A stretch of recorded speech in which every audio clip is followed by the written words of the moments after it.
Saxonville Jaguars 45, the Texans 7. Yeah, no Deshaun Watson, as we were just saying, makes the Texans really bad. Jaguars defense took a dump on their chest, and the offense is into that kind of thing. One. Yeah. Their offense looked like it was really clicking, even after was it Marquise Lee, I think, went out with an injury, and then that guy Cole stepped up. I think he's a rookie receiver. Bortles looked surprisingly good. I mean, I know it's the Texans, but they still have a decent defense. I've been saying for the last few weeks, I've been impressed by Bortles. I've been saying it for the past few weeks. This game, he looked a lot better, but it could have also been that the Texans' defense was just gassed from being on the field constantly. Potentially. But I think... tough to play good defense when you're, in need of an oxygen mask on the sideline. Yeah. I think I know who my Rookie of the Year is going to be. Leonard Fournette. 100%. He looks great. The guy's a monster. He looks fantastic. If he progresses, and he was good, right out the gate, but you can see he's getting better, stronger, more confident. He's going to be the best running back in the NFL in 2 years if he keeps progressing like this. He will be better than Ezekiel Elliott, David Johnson, Le'Veon Bell combined. It is crazy because the man is fast, the man is strong. He can do everything. He's got great hands. He might not be an intelligent human being, but damn, he knows football. Yeah. Is he an unintelligent human being? I haven't really seen. He went to LSU, so I'm not convinced that he understands math. I've seen him do some nice things that were just seemingly candid, giving his shoes away to fans and stuff. So he seems like a good guy.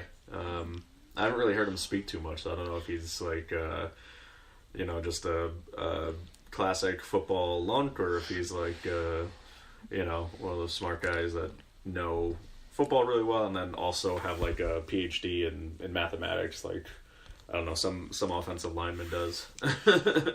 No, he retired. Did he? Yeah, he's going to MIT and all that. What's his name? I forget. Doesn't matter. Yeah, it doesn't matter. But no, he went to LSU, so I'm not confident he's an educated person. I mean, look at Odell Beckham. Come on, he's out there fighting with kickers. Judging him based on his college. Yes.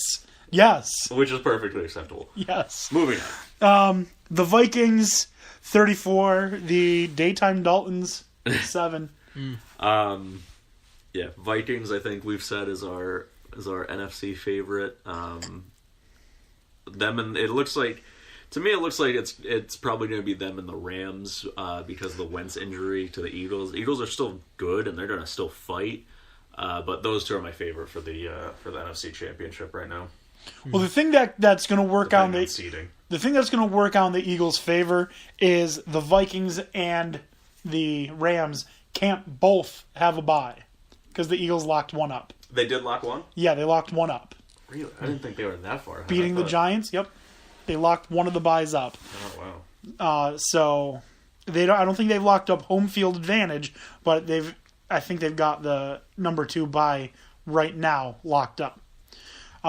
But I'm saying too, just kind of off topic, but the Giants haven't been this bad as a team since the mid-70s. I mean, they've always been awful in my heart. Yeah, being a Dallas fan, sure, but I think they said something like they haven't had a 12-game losing record since 1974. Good. I don't care about them. Saints 31, Jets 19. I mean, Dan, do you have anything you want to say about that? Petty actually looked serviceable. He didn't look like kept him in it. He was going to be terrible. He looked like he was pretty decent. He was hitting receivers, not playing stupidly. In the 3 games he played last season, I saw a lot more out of him that I liked than I did with Ryan Fitzpatrick at all. So agreed. Was it Mark Ingram that iced at the end with they tried the onside kick, right? I think so. Yeah. I didn't watch it. Yeah. It's a train wreck. It was a lot better than I was expecting without McCown, because McCown was a pleasant surprise. The Jets were a lot more competitive. Best 0-16 team I've ever seen. based on what people's predictions were. Really? Because I predicted the Eagles to be just about that. I said the Jets were a 6-win team. They're a 5-win team, but they might pull one more out. I'd love to see them beat the Patriots just one more time, even though it hurt the draft pick. But it was better than I expected, and but the result was overall the same, a loss. Saints are a good team though, so I'm not that upset. That I also the Jets predicted went them to be toe-to-toe pretty with them. bad. Yeah. I predicted the Rams to be The bad. Saints defense did a 180 completely because of their rookies, man.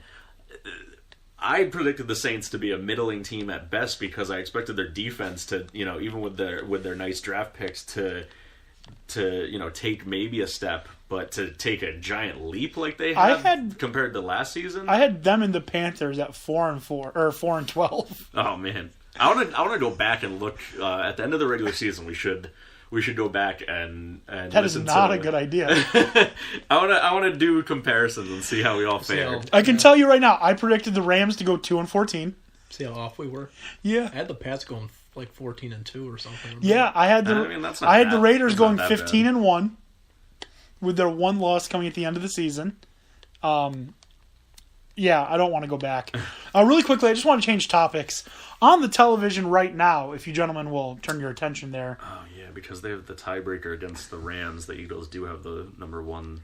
Well, they don't necessarily have number one locked up, but they have a bye. Because the Rams are 10-4, so if they win out and the Eagles lose out, then they're both 12-4, and the by Eagles have the tiebreaker. Yeah. Vikings can still take the 1 seed away. Mm-hmm. I mean, I don't know who they face this week, but I could see them potentially doing it. As I was saying, Vikings play Packers. They're going to win that, and then the Bears. Divisional games can always surprise you, but those should be wins. Mitch Trubisky throws for 715 yards and 19 touchdowns. But yeah, man, the NFC South is so fun to watch right now because the Saints and the Panthers are both 10-4, and the Falcons are 9-5. And then what are the Buccaneers? And the Buccaneers are 4-10. That don't sound fun to me. But no, for the top three, it's fun. It's fun to watch. Anything can happen down there. Anything can happen. I want to change the topic for a second, really quickly, from the NFL. Do you know how much disrespect women's basketball gets? Oh yeah, Take a look at the TV. What we're watching is ESPN and Sylvia Mitchell. They're highlighting her 1,000 wins.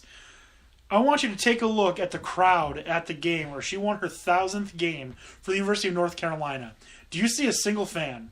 No. In that, I see a few, but the stands are very empty. Which is... This is the University of North Carolina, and she's winning her 1,000th game. She beat Gino Auriemma to 1,000 games. Yeah, that's ridiculous. If you have like a dominant team like that, like it, maybe they're not quite UConn, but when you got a dominant team like that, you should show them some respect. I would go to those games. Women's basketball is fun to watch. It's how most people play basketball because most people can't really, dunk. So it's got to be a lot more fundamental. Yeah. When I did my broadcasting at UAlbany, I preferred broadcasting the women's game because one, at the time they were a better team than the men's, and two, there was like no one there to like throw you off your concentration. So it's got its ups and downs to not have people showing up. Yeah. But it's definitely fun. It's not just women's basketball. It's unfortunately most of women's sports just don't garner the same attention right now. That could be changing though. There's certainly more women into sports as a whole now than there have ever been. I think the only one you have to look at for that though is basketball, because what other sports, especially at the college level, do people watch? Football, basketball. No one watches men's baseball, just like no one watches women's softball. Right. What are the other? Volleyball. More people watch women's volleyball than men's volleyball. That's true. That's definitely true. Hockey, tennis. Select schools have it. Yeah. Lacrosse, I think, especially in the Northeast, I don't like men's the rules lacrosse- of women's lacrosse. men's lacrosse. It's a different sport, to be honest. It's Yeah, because you got your 7-foot bubble. And not 7 you foot. Can't, you can't They cross-check. don't have any padding, so you can't even you can't smack them with your stick like men's lacrosse. You can smack their stick with yours. You can smack their hands and stuff. It's a completely different game, and in my opinion, it makes it less entertaining. That's my opinion. That's not I'm not saying that's objective or anything, but. Let's be real, people like a little bit of violence in their sports. But what I was going to say is outside of the Northeast, who cares about lacrosse? That's changing. Lacrosse is one of the fastest growing sports. They've been saying that for so many years, and I have when yet. you're starting from nothing and trying to take up a market, I mean, it's growing. they're It's starting in the East. The Pac-12 and It's the along Big the coasts. 12. The Pac-12 and the Big 12 are looking into starting lacrosse. Mm-hmm. So maybe. But I don't want that to happen because I want the American East with UAlbany to be a powerhouse. Who knows though? If lacrosse slowly builds like that and they stay the powerhouse, even if those teams, even if those schools create teams, what's going to make people go there instead of the powerhouse teams? If you're a top recruit. I mean, I've been hearing so many things, and none of these are official about UAlbany for a long time. I've been hearing UAlbany lacrosse going to the ACC. I've been hearing UAlbany basketball going to the Big East. I'd love that. So that would be interesting. But it's not going to happen for quite a while. And again, these are just rumors. I haven't heard them from anyone official like Coach Will Brown or anything. It hasn't come from anyone official. It's been, forums and stuff like that. So don't take anything that I'm saying as fact because I'm pretty sure 100% that's not going to happen for a long time if it does at all. All right, so let's get back to what we were talking about, and that's the NFL. Where did we leave off? Okay, Eagles 34, Giants 29. Ha ha! But also, I hate the Eagles, man. Yeah. That was a much better game than I think most people were expecting. I mean, the Giants still do have a premier defense. Definitely. Until Nick Foles turns it on. Both the Jets and the Giants need offensive lines, and until that happens... Who would have thought that Sam Darnold was going to be the quarterback of a New York team called the Giants? Not the Jets. Oh, crazy, crazy, crazy. Rams 42, Seahawks 7. No. Wow. Yeah, that was right a there. shocker. The Rams just punched the Seahawks in the mouth. Yeah. And then just kept hitting them and hitting them and hitting them and hitting them. And the Seahawks got a stray glancing blow in to make it look like they almost put up a fight. Yeah. Hopefully. Todd Gurley, man. You were saying Fournette looks great. And yes, Fournette's a rookie and Gurley's not. But man, Gurley is a monster. Yeah. Absolute monster. He is. And I faced him and I still won. And I'm very happy about that in fantasy. Damn it, Jordan Howard. Pick it up.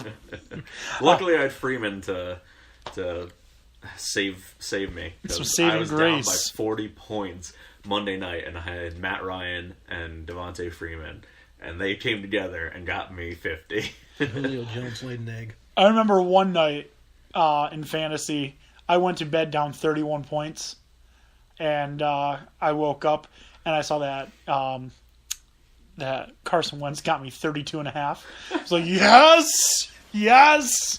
Yeah. Wentz's injury lost me one league and won me the other because in the league that I had him, I picked up Jimmy Garoppolo instead of Foles because it's 2 QB league. Garoppolo's been playing well. Garoppolo got me fantasy-wise. decent points. I he picked wasn't him bad. up. He got 20 points. In the other league, it's 2 QB league. There's the QB wire has nothing. So I luckily had third priority, and people before me didn't need a QB, so I picked up Foles. Because otherwise, I was going to be forced to play Simeon this week, God. so I would have lost. Foles got me 30 points or like 29 points or something like that. So he won me that lead